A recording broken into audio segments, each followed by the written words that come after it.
Bonjour à tous, avec l'aide de Dieu, nous allons étudier le traité Kiddushin d'Afaïn Tet Amud Bet 79b. Dans le cours précédent, on a appris le cas suivant. Imaginons une fille qui a 12 ans et 6 mois aujourd'hui. Et aujourd'hui, ce matin, le père a pris le Kiddushin pour elle. Et l'après-midi, elle a reçu le Kiddushin pour elle-même. Et la question, c'est le Kiddushin de qui prennent effet. Car, à savoir, que le père a le droit de prendre les kiddushin pour sa fille uniquement jusqu'à 12 ans et demi, jusqu'à qu'elle devienne bogeret, qu'elle a les signes qui la rendent bogeret. Maintenant, ça arrive le soir. Le soir, avant donc la tombée de la nuit, on examine cette fille et on voit qu'elle est bogeret. Donc elle a 12 ans et demi et elle a la possibilité de prendre les kiddushin pour elle-même. La question, elle est-ce qu'elle était bogeret déjà ce matin? Et donc les kiddushin du père n'ont aucune validité, c'est ces kiddushin qui sont valables. D'un autre côté, on peut dire non. En fait, maintenant, elle est devenue bogeret cet après-midi, mais ce matin, elle n'était pas encore bogeret, donc c'est peut-être les kiddushin du père, peut-être c'est kiddushin à elle. Eh bien, Rav et Shmuel, ils sont en désaccord. Rav, il dit, arrête bogeret le faneno. Maintenant, concrètement, qu'est-ce qu'il y a devant nous? C'est une fille qui est bogeret. Elle est bogeret. Eh bien, ce matin aussi, on la considère qu'elle était bogeret, vu qu'elle a 12 ans et demi, et aujourd'hui, c'est un jour dans lequel elle est supposée pouvoir devenir bogeret. Donc, sûrement, ce matin aussi, elle était bogeret. Donc, c'est ces qui nous gênent à elle qui sont valables, et non pas ceux du père. En revanche, Shmuel, il dit, on est chochesh, on craint. C'est peut-être les kiddushin du père, c'est peut-être les kiddushin de la fille. On ne sait pas. C'est la raison pour laquelle que les deux vont donner un get d'après Shmuel. Ok, c'est ce qu'on avait vu dans le cours précédent. Maintenant, dans Dafaïn Tet Amud Bet, il nous reste encore deux mots de Dafaïn Tet Amud Aleph. La Gemara dit Neima Ketanae. Disons que ce désaccord entre Rav et Shmuel, qui sont des Amoraïm, des maîtres de la Gemara, peut-être que leur désaccord entre eux est déjà un désaccord qui existe entre les Tanaïm, les maîtres de la Mishnah. C'est-à-dire que nous allons trouver le même fond, la même idée de désaccord qui est entre Rav et Shmuel. On va la retrouver dans un autre cas, mais ça sera le même fond, donc qui est dans la Mishnah, des maîtres de la Mishnah. Mimotzi miyadmi. Cette braïta, donc qui est la braïta qui est à l'époque de la Mishnah aussi, donc c'est aussi qui est écrit aussi donc par des Tanaïm. La braïta nous dit qui fait sortir de qui. Alors heureusement qu'il y a Rashi qui nous explique de quoi s'agit-il. Mimotzi miyadmi, Rashi. En haut à gauche, Akotev nechasav lacherim. La braïta, elle parle de quelqu'un qui cède par écrit tous ses biens à d'autres personnes ou à une autre personne. Imaginons que Rouven, il a écrit à Shimon, tout ce qui m'appartient, c'est donné pour toi. Velo shi'er klum, il n'a rien gardé pour lui. De Kaimalan. Et on tient la lacha, elle est établie. Bishriv Mera, que s'il s'agit de quelqu'un qui est en danger de mort, il est agonisant, on dit She'en matnato matana imamad, que s'il s'est relevé, son cadeau, tout ce qu'il a cédé n'est pas considéré un cadeau. Ce Rouven, il était en train de mourir, il a tout écrit pour Shimon, tu prendras tous mes biens, je te donne tous mes biens. Pourquoi il lui donne tous ses biens, Rouven? Parce que Rouven, il va mourir de toute façon. Il dit, je vais mourir. Alors je donne tout à mon ami Shimon. Mais s'il s'est relevé, il n'est pas mort. Rouven, il n'est pas mort. Eh bien, dans ces cas-là, tout ce qu'il a donné à Shimon n'est pas valable. Pourquoi? Des galedates, il a dévoilé son esprit, il a dévoilé son intention par le fait, des lochier midi, le fait qu'il n'a rien laissé, il n'a rien gardé pour lui, il a prouvé des metzave mechamat mitahaya, que la seule raison pourquoi il a ordonné, il a séduit tous ses biens à Shimon, il a cédé tous ses biens à Shimon. La raison, elle est parce que il va mourir. C'est pour ça qu'il a tout donné. Si quelqu'un il va rester en vie, il ne donne pas tout à l'autre. Il donne, mais il garde quelque chose pour lui. En revanche, Vim Bariaya, et s'il était en bonne santé, même s'il a tout donné, Matato Matana, son cadeau, c'est un bon cadeau. Parce qu'il n'était pas Shriv Mera maintenant. Il était en bonne santé. Il était en bonne santé. Pourquoi tu as fait ça? C'est que vraiment, tu avais l'intention de tout donner. Mais non, la question, il y a un désaccord entre Rouven et Shimon. Rouven, il a en effet tout donné à Shimon. Mais maintenant, Rouven, il est là devant nous. Et Rouven, il dit, non, je veux tous les biens de retour. Pourquoi? Parce que vers Shavua, mais maintenant, Reuven dit, Shriv Mera iti. C'est vrai que j'ai tout écrit pour Shimon. Mais j'étais Shriv Mera. J'étais en danger de mort. J'allais mourir. Maintenant, je suis en bonne santé. Alors, je retourne tous mes biens de retour. Ben Omri, mais les autres disent, Shimon, ou Shimon et Lévi, ils sont plusieurs. Ils disent, Bari Aya. Pas vrai. Lorsque Reuven, il a dit que je donne tout à Shimon, je donne tout à Shimon et Lévi. Il était en bonne santé. Donc, Shimon et Lévi disent, et Reuven était en bonne santé. Alors, la question, elle est maintenant, qui fait sortir les biens de qui? Qui va reprendre les biens? Est-ce que c'est Reuven ou bien c'est Shimon et son équipe? Alors, réponse, la première opinion, la Braïta elle dit que c'est le donateur, c'est Reuven, il peut faire sortir au bénéficiaire les biens sans fournir aucune preuve. Il prend et c'est tout.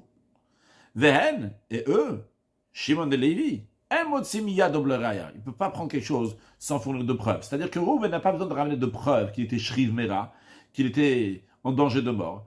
Mais Shimon et Lévi, s'ils veulent prendre quelque chose de Reuven, eux, ils doivent ramener une preuve qu'il était en bonne santé. Rashi, Humotsimi Yadam. Imamdou vers Zikubin Chassim, évidemment, on parle d'un cas que Shimon et Lévi, ils ont pris les biens de Reuven. Alors, dans ces cas-là, on nous dit, c'est ils ont pris. Reuven peut reprendre ses biens. Il n'a pas besoin de ramener une preuve qu'il était en danger de mort lorsqu'il a donné tous ses biens. Même si maintenant, actuellement, au moment où il est en train de se rétracter, de vouloir reprendre tous ses biens, il est en bonne santé. Lo ambrinan, on ne dit pas, mais des hashta bari, vu que maintenant il est en bonne santé, mais ikara bishat matanami bari, depuis le début aussi, au moment qu'il a donné le cadeau, il était en bonne santé. On ne dit pas ça. Ça, c'est les paroles de Rabbi Yaakov, c'est les paroles de Rabbi Yaakov. C'est-à-dire que, d'après Rabbi Yaakov, il dit, on ne regarde pas la situation comme elle est maintenant, on regarde la situation comme elle était avant, et bien qu'il n'y a pas de preuve maintenant comme il était avant, mais on considère donc la chazaka, pardon, pas de mot de chazaka maintenant, mais on considère donc que quand il dit j'étais Shriv Mera, il était Shriv Mera. Maintenant, c'est vrai que maintenant il est baril, il est en bonne santé, mais ça ne change pas la situation, il peut tout reprendre. C'est aux autres d'amener une preuve qu'il était en bonne santé. C'est la première opinion. Deuxième opinion, Rabbi Nathan Omer, Rabbi Nathan dit, Bari aussi actuellement, ce donateur Reuven, il est en bonne santé. Alors c'est à Lav la viraya, c'est à lui, c'est à Reuven d'amener une preuve, Shaya Shriv Mera, que lorsqu'il a donné le cadeau, il était en danger de mort. Avim Shriv Merao, et si actuellement le malade il est en danger de mort, Alehem la viraya, c'est à ceux qui ont reçu le cadeau qui doivent ramener une preuve, chez Bariaya, qu'il était en bonne santé au moment où il a fait le cadeau. Bien, ça c'est la Braïta avec les deux opinions de Rabbi Yaakov et de Rabbi Nathan. Voyons Rashi, Rabbi Nathan, Omer im Bariou, Arshav, donc Rabbi Nathan ici actuellement, il est en bonne santé, Bishat Razara, au moment où il se rétracte. Alav la viraya, c'est à lui, ce donateur d'amener une preuve. Velo maite, et s'il n'a même pas de preuve, Mechazkinan le kihashta, on le considère que la situation qu'il a maintenant, eh bien, il avait aussi avant. Maintenant, il est en bonne santé. Avant aussi, il était en bonne santé. Verinu Kerav, Rashi s'avance sur ce qu'on va dire tout de suite dans la Gemara, c'est-à-dire que Rabbi Nathan, c'est la même opinion que Rav. Rav, il a dit, Are Bogeret le fanenu. Il dit, on a une Bogeret, une fille qui a les signes qu'elle est Bogeret maintenant. Donc ce matin aussi, elle était Bogeret. C'est ce que Rabbi Nathan dit aussi. Il dit, maintenant, il est en bonne santé. Eh bien, on considère qu'il était aussi en bonne santé avant. C'est à lui de ramener une preuve qu'il n'était pas en bonne santé avant.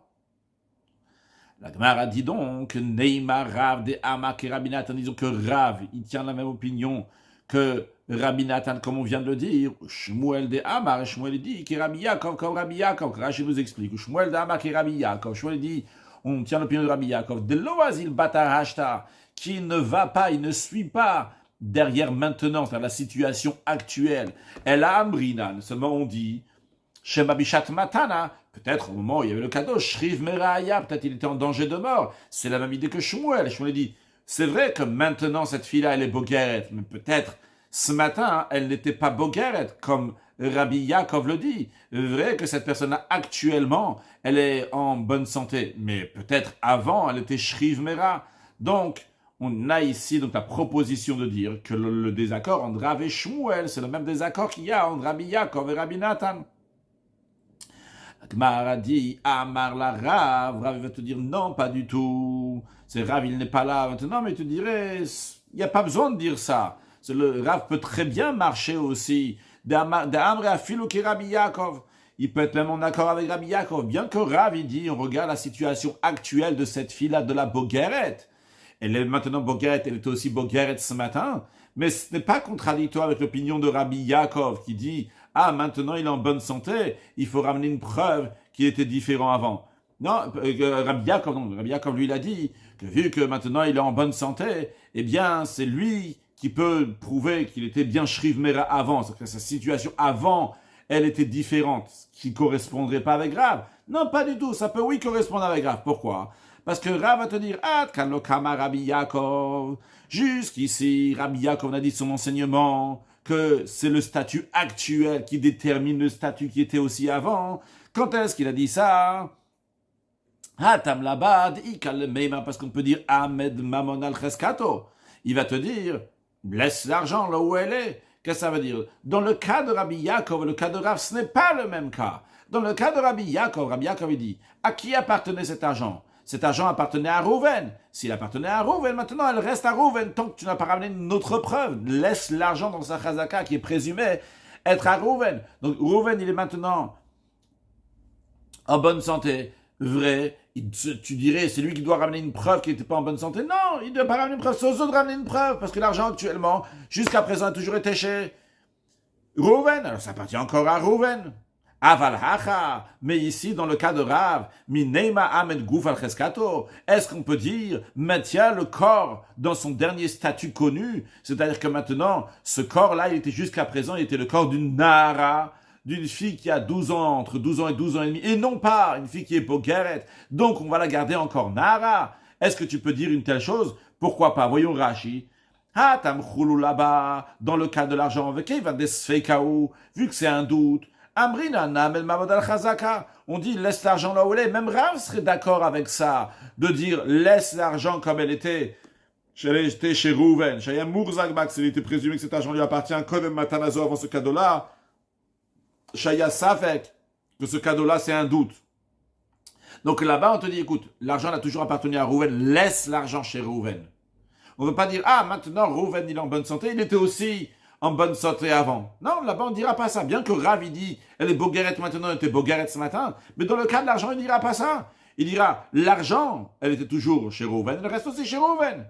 Mais dans le cas de la Bogueret, ce raisonnement ne peut pas être là. On ne dit pas garde la chazaka qu'il y avait avant. Pourquoi pas, on ne peut pas dire ça, Rashi?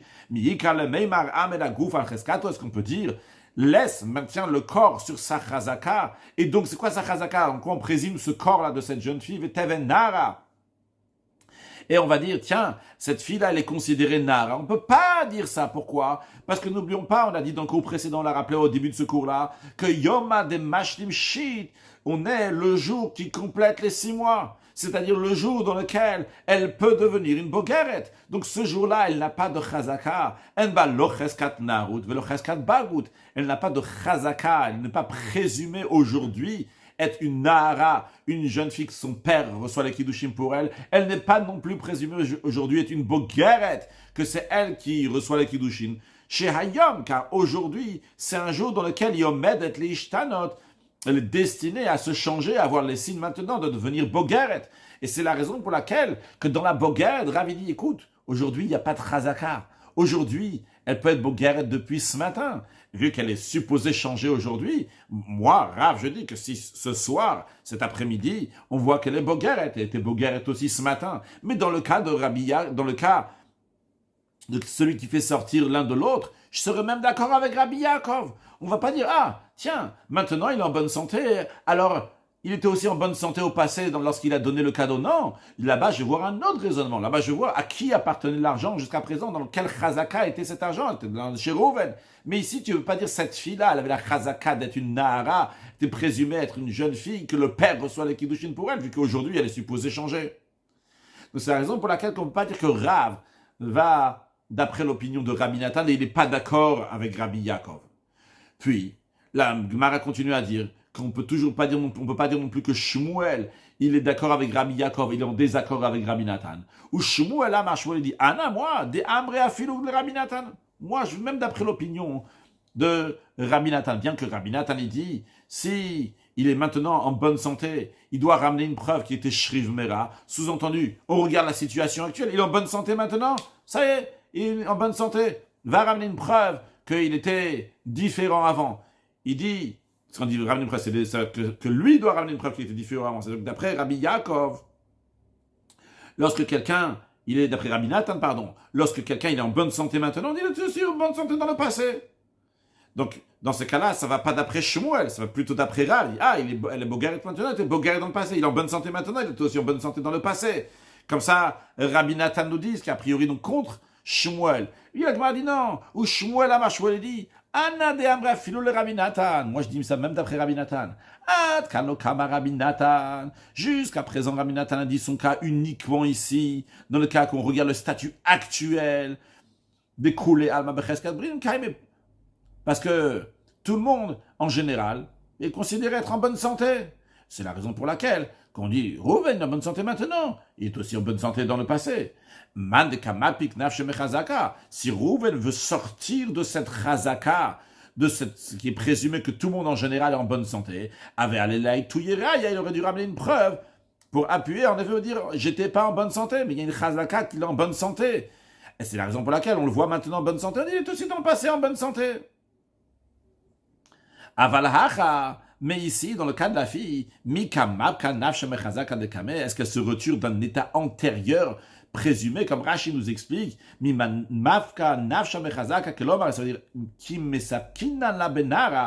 quand on a un doute si elle est nahara ou pas,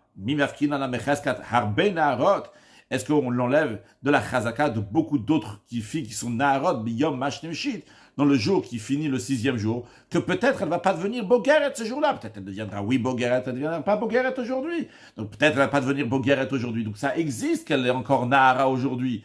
Donc Shmuel te dira, c'est la raison pour laquelle c'est possible qu'elle est encore Nahara ce matin. Vrai qu'aujourd'hui, elle est présumée devenir une Bogaret. Elle peut devenir une Bogaret. Peut-être elle ne va pas devenir Bogaret aujourd'hui. Peut-être elle ne va pas amener les signes qu'il faut pour une Bogaret.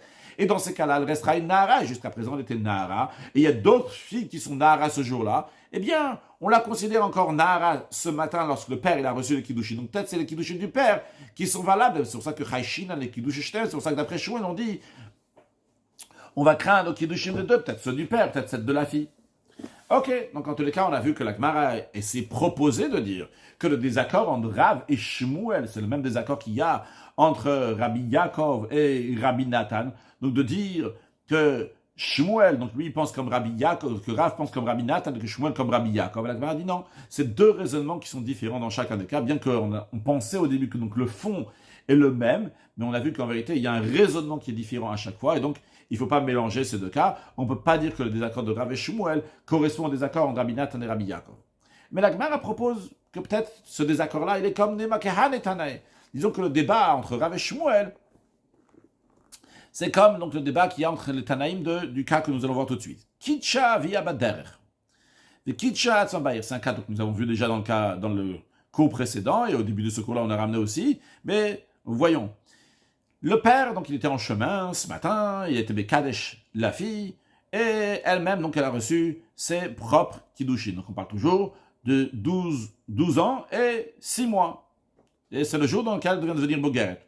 Donc elle a reçu ses Kiddushin l'après-midi, et Vari Bogaret, elle a été examinée en fin d'après-midi, il s'avère qu'en effet elle est Bogaret. Alors quelle est la loi? Donc le cas, on l'a déjà vu dans le passé. Quelle est la loi? Nous avons deux Braithot qui se contredisent. Première Braïta qui dit Tanachada, dans une Braïta, on a enseigné Ari Bogaret et Fanenu. Elle est Bogaret. Vu qu'elle est Bogaret, donc on considère que déjà ce matin, elle était déjà Bogaret. Donc c'est les Kiddushin de la fille qui sont valables pas ceux du père. Tanya Yida, on a enseigné dans une autre Braïta que Chayshin a les Kiddushin, qu'on craint les Kiddushin de deux. Peut-être c'est les Kiddushin du père, peut-être c'est les Kiddushin de la fille. Alors dans ces cas-là, a priori, c'est tellement beau, ça marche exactement comme Rav et Shmuel. La Gemara dit, n'est-ce pas? Chad ke Rav. Un c'est comme Rav, Chad ke Shmuel, et l'autre c'est comme Shmuel, celui qui dit Ari Bogaret le Fanonset, Braïta là, elle va d'après Rav, qui dit voilà, il y a elle est Bogaret, elle était Bogaret ce matin. Et l'autre qui dit qu'on craint en Kiddushin de deux, c'est comme Shmuel. Et la Gemara dit non, il dit que Shmuel, deux Braïtot, il vaut comme Shmuel. Comment c'est possible? La première Braïta, il dit Ari Bogaret le Fanenu. Le Bogaret, c'est le mot mamash, le même mot de Rav. La Gemara dit la première Braïta, elle parle quand de Machachato, elle parle que la fille, elle contredit son père. Elle lui dit, écoute papa, moi j'étais déjà Bogaret ce matin, après j'ai été examiné sur l'après-midi. Moi j'étais déjà Bogaret ce matin. Et dans un tel cas, Shmuel il va dire Ok, si elle a dit que depuis ce matin, elle est boguette, quand même, elle a vu qu'elle était boguette depuis ce matin, et maintenant elle est boguette, alors à ce moment-là, c'est elle contredit donc son père. Elle et ses kiddushin sont des bons kiddushin. Rashi, b'machachato. Vehad de kataner, et boguette et fanenu. Donc, quand on a enseigné, ouais, c'est une boguette.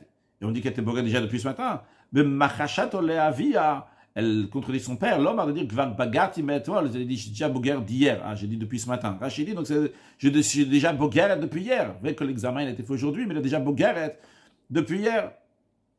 Kan b'she'em machachato. Dans le deuxième cas, on parle qu'elle n'a pas machish, donc elle n'a pas contredit son père. Et je dis, écoute, j'ai pris des kiddushin cet après-midi, et après, donc elle a été examinée. Ok, alors dans ce cas-là, on dit, elle n'a pas contredit son père. Alors dans ce cas-là, on craint, donc des deux. On craint peut-être c'est les kiddushin du père qui sont valables, peut-être c'est les kiddushin de la fille qui vont être valables. Dans tous les cas, les deux opinions vont comme Shmuel. Donc, on ne peut pas dire ici que c'est un désaccord de Rav et Shmuel. La Gemara on en propose une.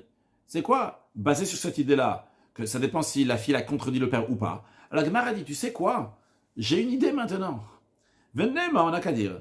Minimatnayata, l'oblié. De la même manière que les deux Braithot, ils ne sont pas en désaccord, juste ils parlent de deux cas différents. La première Braïta, elle parle que la fille contredit le père, elle a dit, je suis déjà boguère depuis hier. Et la deuxième Braïta, elle parle que la fille ne contredit pas le père. Mais il n'y a pas de désaccord, c'est juste le cas, il est différent. Alors, disons aussi qu'Amorenaim l'oblié, que aussi les Amoraïm, que Rav et Shmuel, ne sont pas en désaccord. Alors, la Gemara dit non, c'est pas possible de dire ça, que Rav et Shmuel ne sont pas en désaccord. Pourquoi? Parce qu'il y a une histoire. La Gemara dit, Tisbera, c'est logique de dire une telle chose, tu peux penser comme ça. Regarde. Harav Yosef Bered Rav Menashia Bedvil. Il y a quelqu'un qui s'appelle Rav Yosef, fils de Rav Menashia, donc de la ville qui s'appelle Dvil. Avad Uvda Kevata de Rav. Il a tranché un cas conformément au propos de Rav en la matière. C'est-à-dire qu'il y a ce cas-là qui est arrivé, une fille qui a dit, le père, il a dit, j'ai pris les kiddushim pour elle le matin, et elle a dit, j'ai pris les kiddushim l'après-midi, et l'examen après. Et ce Rav Yosef, Bered Rav Menashia Bedvil, il a dit, comme Rav, il a dit, c'est les kiddushim de la fille qui sont bons, les kiddushim du père n'ont aucune validité. Et quand Shmuel, il a entendu que Rav Yosef, Bered Rav Menashia Bedvil, il a fait ça, Ve'ikpid Shmuel. Shmuel n'était pas content. Il était makpid. Et il s'exprimait en disant, pour qui il se prend plus chacham que tout le monde, il est plus intelligent que tout le monde. Et il s'exprimait en disant comme ça, Ve'ama, il a dit, Koule Alma. Et on dirait que tout le monde, Kailela Bekabazuta, on leur a donné un cave petit. Cave, c'est une petite mesure de sagesse. Tout le monde, donc, a une petite tête. Personne ne comprend rien. Tous les autres sages, donc, ils craignent que peut-être c'est les kiddushin du père, les kiddushin de la fille, donc il y a un doute entre les deux, que les deux donnent un guet, ils font très attention, ils sont pas indulgents, ils sont stricts. Ce sage-là, donc cet érudit, ce Rav Yosef, Bered Rav Menashia Bedvil, lui, Kailel Bekabaraba, et lui, il a été doté d'une grande mesure de sagesse, il comprend mieux les choses que tout le monde, et il peut trancher comme ça que, oh, c'est bon, c'est les kiddushin de la fille qui ont été faits en deuxième, qui sont des bons de kiddushin. Rashi, est-ce que Kule Alma Kailela, Kpida ou de Kapida, les Shmuel, il était makpid, il était pas content. Il a dit à tous les élèves, à tous les sages, on leur a mesuré la sagesse dans une petite mesure.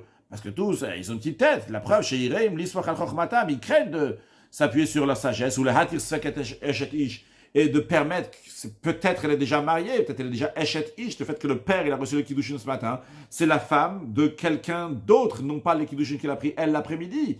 Et uniquement, uniquement lui, donc ce Rav Yosef Bered Rav Menashia Bedvil, lui, on lui a donné Chochma, on a donné la sagesse de Kabaraba dans une grande mesure, Shafrulu Chochma Yetera, on lui a versé une sagesse plus que les autres, Vesomech al Binato, et il peut s'appuyer sur sa compréhension, le Hatir Safek, pour permettre un doute, que peut-être cette femme-là, elle est échetiche, cette fille-là, elle est échetiche. L'homme a dit, ah, c'est bon, le fait que maintenant ce soit la Bogaret, Besafanam Bogaret, le matin aussi, elle était Bogaret.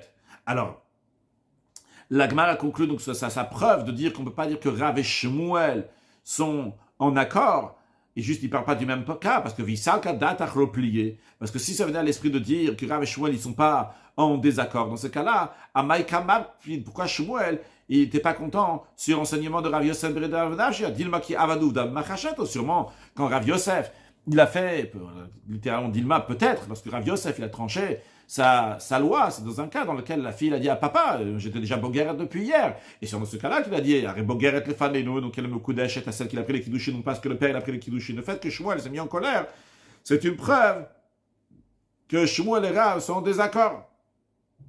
Rashi Amay Kapid. Pourquoi il serait makpid? Pourquoi il serait en colère? Harav, vu que, on devrait dire sûrement Rav, il parle machachatokam, d'après l'opinion qu'on voulait dire que Nema, la proposition qu'on voulait dire, Nema ketana, disons comme les Tanaïm. Rav, il parle machachato, lorsque la fille contredit le père. Ve'aïde avadouvda. Et lorsque Rav Yosef, la Gemara dit avadouda, il a fait ça, il a tranché la loi. Donc il dit que les kiddushin de la fille, c'est elles qui sont des bons kiddushin. Avadouvda kevatev. Machachato avad. Il a fait ça lorsque la fille a contredit le père. Mais on ne peut pas dire ça, parce que le fait que Shmuel s'est mis en colère, elle a vada, et ben, elle m'a au plié. On parle dans le cas que, d'après Rav, même si la fille ne contredit pas le père, je lui ai dit, voilà, j'ai été examiné maintenant, je suis Bogaret, eh bien, Rav, il dit que quand même, c'est les Kiddushin et Bogaret, enfin, c'est les Kiddushin de la fille qui sont bons. Vehai, Beshem, Machashato, Avadouda. Et donc, dans le cas que Rav Yosef, Vered Rav Menash, il a fait ça à la race, c'est un cas dans lequel la fille n'a pas contredit le père, et quand même, il a dit que la fille, elle aime Kodesh à la Kiddushin qu'elle a fait. Sur ça, Shmuel n'était pas content. La Gemara conclut cette sugia en disant Amar le Marzoutra le Ravashi. Rav Zoutra, il a dit Ravashi. Achi Amar Ameimar. Ameimar, il a dit Hilcheta Kevat de Shmuel, la Lacha est conforme à l'opinion de Shmuel, c'est-à-dire que c'est on craint en Kiddushin du père et de la fille. Ve Ravashi, Ravashi, il a dit Hilcheta Kevat de Rav, que la Lacha est conforme à l'opinion de Rav, que c'est seulement les Kiddushin de la fille qui sont valables. Et la Gemara conclut Hilcheta Kevat de Rav, la Lacha, elle est comme Rav, que c'est les Kiddushin de la fille qui sont valables et non pas ceux du père du tout. Une nouvelle Mishnah. Matnit Mishiyatsa, quelqu'un qui habitait dans un pays et il est sorti dans un autre pays où lui, Veishto, sa femme aussi, donc c'est-à-dire notre mot qui s'est marié dans ce pays-là où il est actuellement et il est parti dans un autre pays. Maintenant, avant qu'il s'est marié, on a examiné sa femme, lui il a examiné donc sa femme pour être sûr, donc elle a une généalogie qui est pure. Quand on a pris donc à Invav, comment on doit rechercher donc dans tous les générations donc, qui sont avant, etc., dans les mers, pour être sûr donc qu'elle soit une fille qui est cachère à 100%. Certains disent ici qu'on parle d'un Cohen, dans la suite on peut voir donc Cohen, fille, pour que la fille puisse se marier à un Cohen. En tous les cas, on va être sûr que la femme elle a une bonne généalogie. Donc lui, ça a déjà été établi que sa femme elle a une bonne généalogie. Puis il est parti, l'Imdina Tayam, en outre-mer, dans un autre pays. Puis, où va un beau jour, des années plus tard, il revient, où lui, Veishto, avec sa femme qui s'est mariée ici. Ou Banav, mais il y a une nouveauté, il y a des enfants maintenant. Ve'amar, et en se présentant, il dit, voilà, Arizo.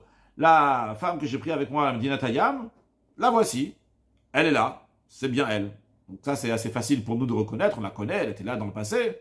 Mais ce qu'il rajoute surtout, c'est Ve'elu Baner, il dit, voici ses enfants. La question, elle est, est-ce qu'on fait confiance que ces enfants-là, c'est bien les enfants de cette femme-là? Et que dans ce cas-là, donc, on peut dire, c'est bon, ces enfants-là, ils ont une généalogie qui est pure. C'est les enfants de tel qui est parti de chez nous, de cette femme-là, que son statut avait déjà été établi avant qu'elle sorte de notre pays. Alors, la lacha, elle est que il n'a pas le droit de ramener, il n'a pas besoin de ramener une preuve sur cette femme, que c'est bien sa femme, ça on le sait déjà, on la connaît déjà de passé. Et le chidouch, il est qu'il n'a pas besoin de ramener une preuve que c'est bien ses enfants à lui et de cette femme-là. Pourquoi pas? Rashi nous dit. Et il n'a pas besoin de ramener une preuve pour cette femme. Pourquoi? Et de quoi?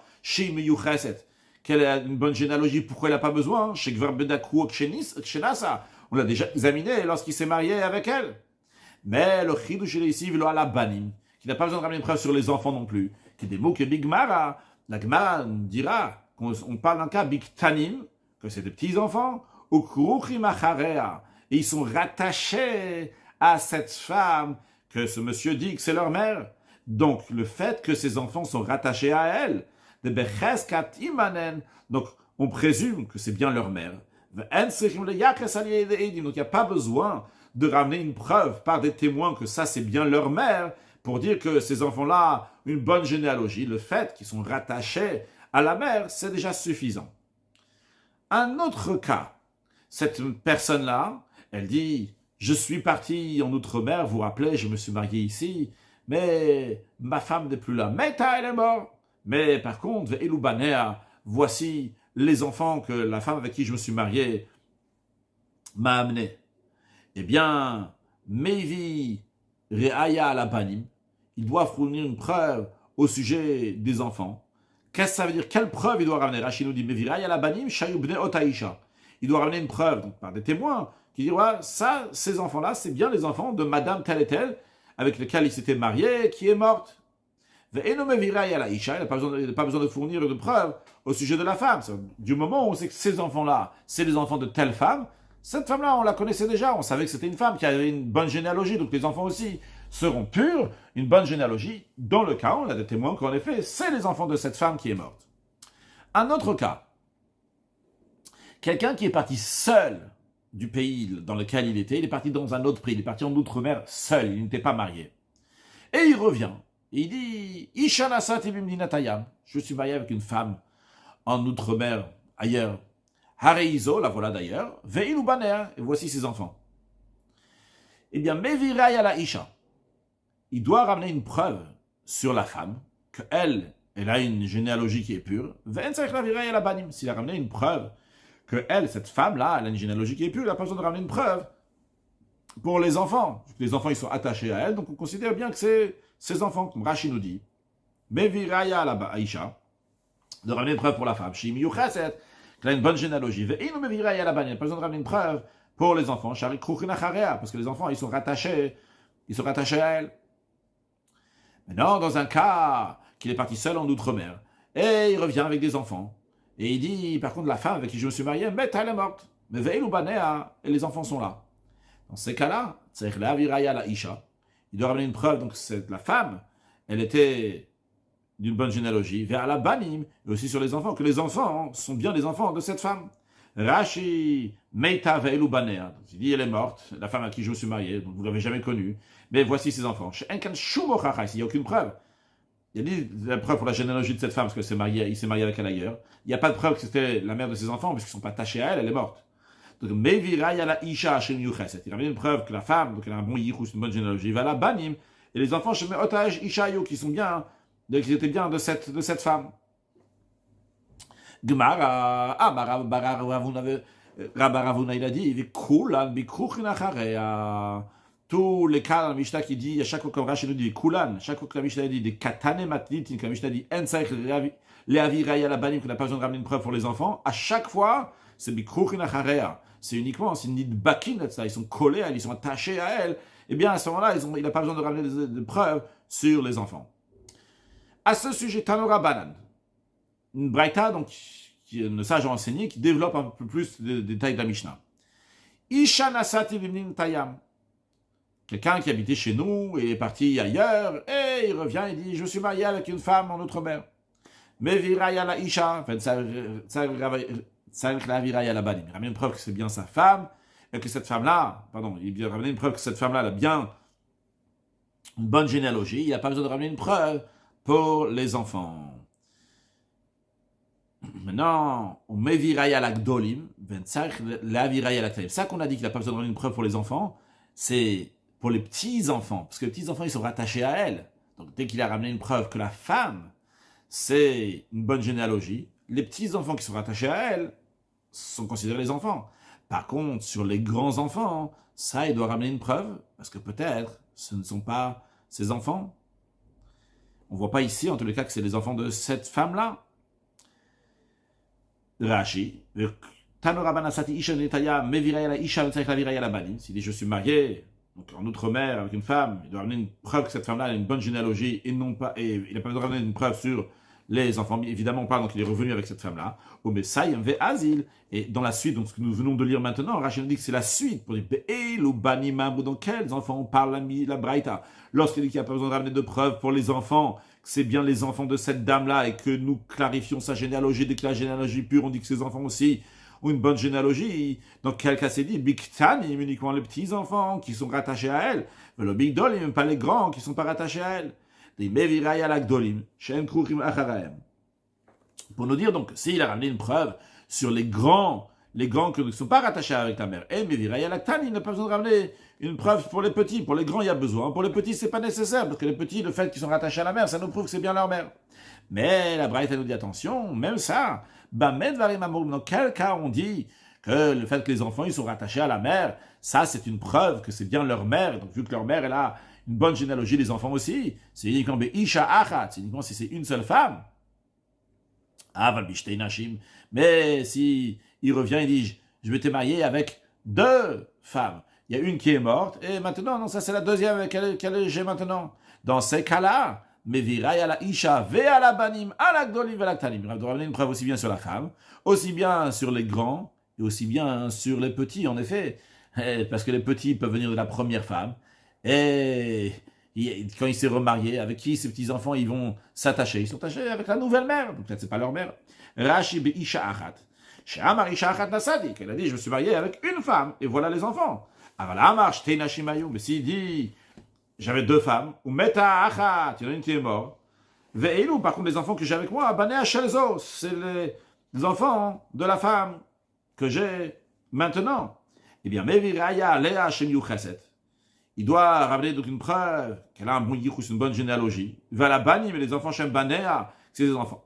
Aussi bien l'Agdolim, aussi bien les grands, va l'Aktanim, et aussi sur les petits, va Filu Kurim Acharea. Même si les petits sont rattachés avec cette femme qu'il a actuellement. De Shema Banea Shel Chavertayu, parce que peut-être c'était les enfants de l'autre femme. Mais Gidaltan, et c'est elle qui les a fait grandir.